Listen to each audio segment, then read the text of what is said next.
Listen, they were intimating that this was going to happen, but it's almost official. Your reaction to Antonio Brown, now an Oakland Raider? He won, period, point blank. He's the winner.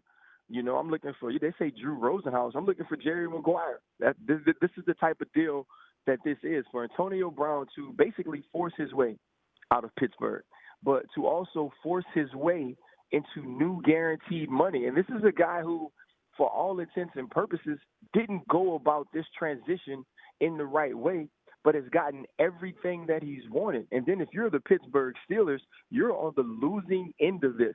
The only team that was in the business of giving up players of this caliber in the recent year was the Oakland Raiders.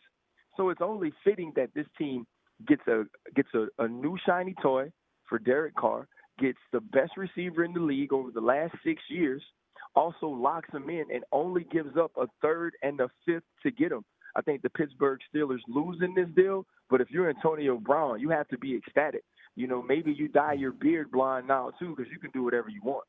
It stands to reason, Ryan, that, yeah, the Steelers will feel like they got a third and fifth round pick for him that they ended up losing in this deal. But let's go, like, impact-wise. We talk about teachable moments. Antonio Brown bullied his way out of Pittsburgh, publicly flamed them, got guaranteed money, got an upgrade, got what he wanted. What kind of impact is this going to set for the rest of the league?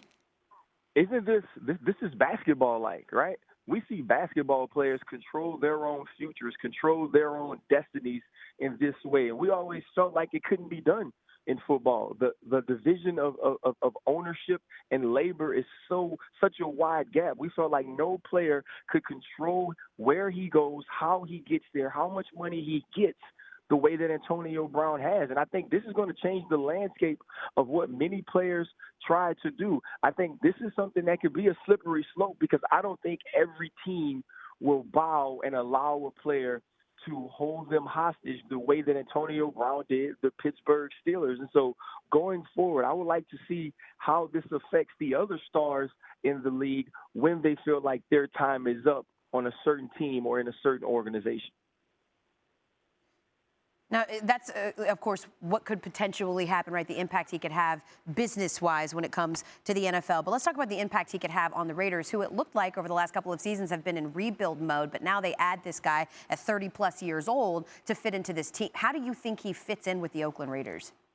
Well, I think what Antonio Brown does in between the lines is undeniable. And what John Gruden said about him before that matchup in Week 14 is exactly right. From the time Antonio Brown became a Pittsburgh Steeler, he was the hardest working player we had on the team.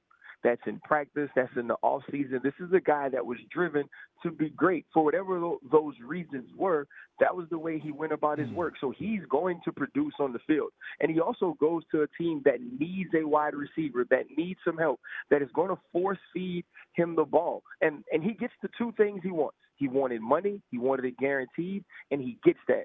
He goes to a place where he's the number one receiver, and it's undeniable, and he will get his footballs. He will get his opportunities to touch the ball.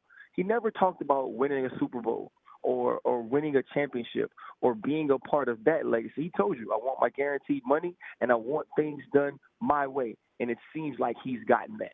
He's also joining a team and a franchise that revels in the bombastic. They don't like Boy Scouts out there in Oakland or soon to be Las Vegas, so it's a perfect fit, at least from that perspective as well.